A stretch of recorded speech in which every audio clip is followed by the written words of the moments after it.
Hey guys, how's it going? I hope you're all doing great. And today's video is a little bit weird, as even I myself am quite conflicted about what we have to talk about. Wow, that's a lot of abouts. Anyway, I'm Mysticle, and today I'm bringing you an episode about how Meta has basically now ruined VR for thousands of kids worldwide. That, and a lot more, in just a little bit. So, let's get right into it. So, on the 1st of November, which was 2 days ago, Rec Room posted a tweet. Meta device players. Meta is requiring Rec Room and all apps on the platform to block users under 13 years of age or be removed off the Quest store. This means junior accounts will not be supported on Meta devices starting on the 14th of the 11th. Visit recroom.com/meta for more info. Yes, Meta has banned all kids from VR. And while the Meta Quest was always a 13 plus device, that's quite clearly stated on the box, this was never reinforced. Basically, it was just guidance. It was just a recommendation. It was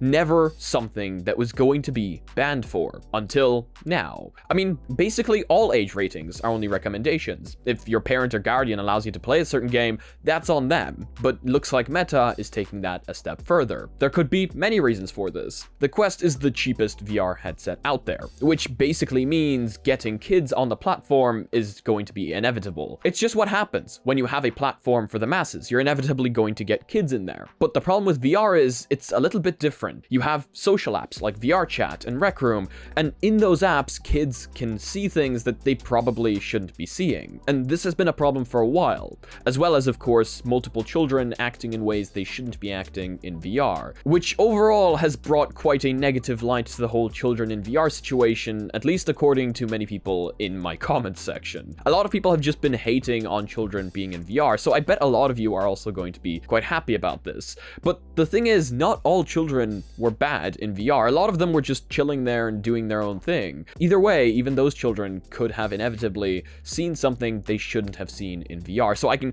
see both sides of the story. I can see why Meta would do this, but I can also see why people would be angry. A small problem with this approach is they're probably going to return. They'll just create another account, put in a fake date of birth, and now they will return without the protection of those junior accounts. From what I understand, a junior account gave the children a form of protection. Now they won't have that if they return without it. And before they get banned, who knows what they'll be able to witness. Another little something is this seems to only apply to Meta devices, meaning that things like junior accounts in Rec Room will not be banned from things like Steam VR, which means that those such features will still be allowed in VR, and we're still going to see children in VR. It's just much less of them, since much less kids have access to things like Steam VR. VR Chat, however, I don't really know how they're going to reinforce that. Junior accounts, of course, were a thing in Rec Room, but VR Chat doesn't have junior accounts. They're straight up going to have to ban children. Like, if you hear a child, they will have to ban the child. And this goes for all apps, not just social apps. Any app that you hop into, well, mostly multiplayer apps, I guess, because you can't really check the age in non-multiplayer apps, but any multiplayer app that you join,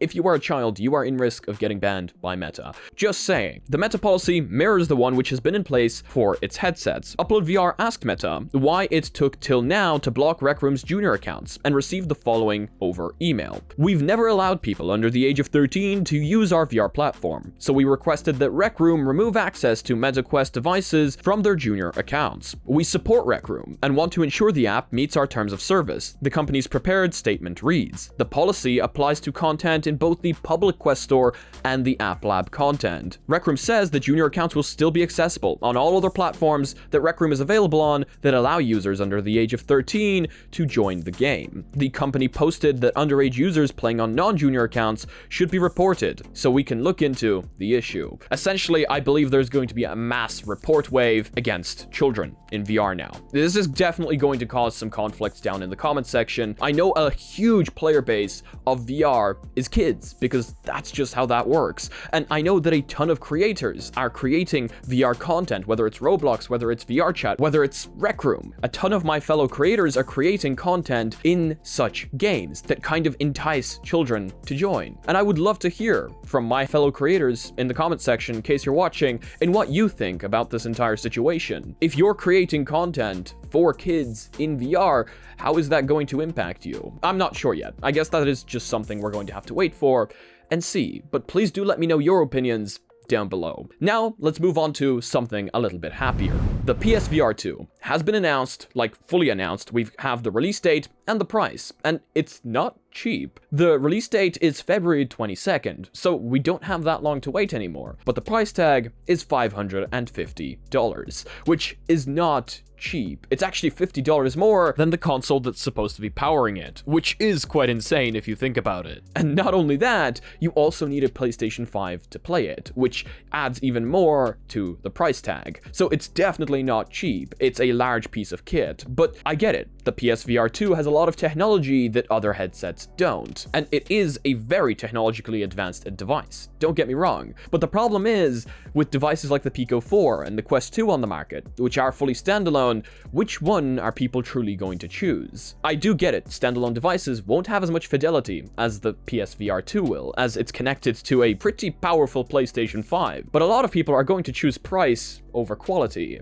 So let me know your opinions down below. Is the PlayStation VR 2 something you're waiting for? Is it something you're interested in? And will you be getting it once it releases? Now, let's talk about some games. Ghostbusters Rise of Ghost Lord launches on the Quest 2 and Quest Pro in 2023. Sony and Meta marked Halloween by revealing the name of its upcoming Ghostbusters game. Ghostbusters Rise of the Ghost Lord now has a coming soon page on the Quest store. After being announced for the platform earlier this year, it's coming in 2023. The company's announced. And you can play solo or co-op with up to 3 friends to defeat a ghastly new threat, the Ghost Lord. So that's quite exciting for you right there. In case Ghostbusters VR is something you've wanted, that's coming very, very soon. And I'm seeing more and more of these titles that a lot of people know about coming to VR. We have Among Us, of course, coming to VR very, very soon. We've now got Ghostbusters, GTA, which is supposedly still coming. We just don't know when and we don't know anything about it. And here is another pretty big one. Maybe not as large as the others, but Hello Neighbour is also coming to VR. And this one isn't just coming to the Quest, even though it is coming to the Quest, which I feel is quite important to mention since not all games come to standalone. Hello Neighbour is a game I used to play quite a bit, and I actually think we have a few live streams of it on this channel. So I think it's fair to say I'm actually quite excited about this one. The Hello Neighbour franchise continues to expand to new mediums. Not only do they have an animated series in development, Hello Neighbour 2 is releasing in December. So reading from their website, together with Steelwool Studios, we're bringing you the most immersive Hello Neighbour experience yet using virtual reality in the all-new Hello Neighbour Search and Rescue,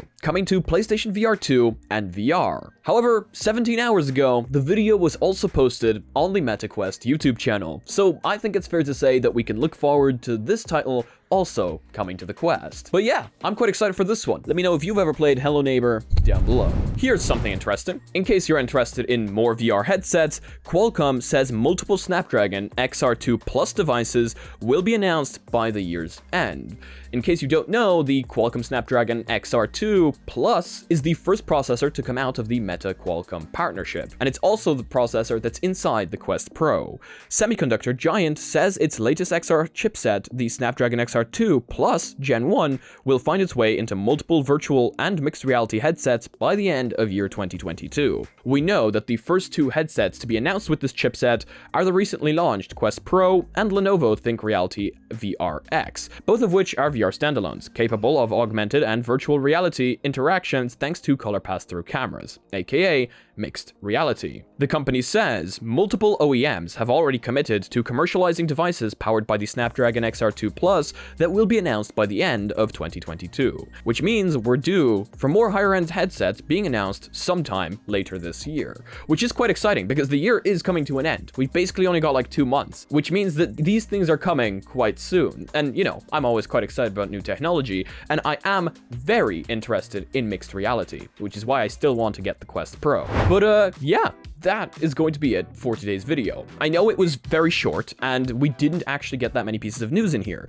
but there really isn't that much happening right now. And while I don't really like making videos that only have like 3 or 4 pieces of news in them, I prefer waiting and grabbing more pieces of news and throwing it into a large video for you. I do think that Meta banning all kids from VR is a pretty large piece of news, so getting it out there is definitely worth it. But yeah, that's all I've got for you today. Let me know your opinions on all these things down below and let me know what you think about this whole situation. If you liked it, please do leave a like. If you disliked it, I guess this button does work too, but let me know why down in the comment section below. If you guys are not yet part of our community, check out our Discord down below and check out our Reddit, where I want to see you posting your spicy meat. Thank you so much to the Patreons supporting this channel. You guys help me out a ton, paying my bills, paying my subscriptions, and helping me make these videos better. So as usual, if you want to be notified about future content coming up on the channel, make sure to smack the subscribe button with your forehead, ding my bell, and see you again in the next video. Peace.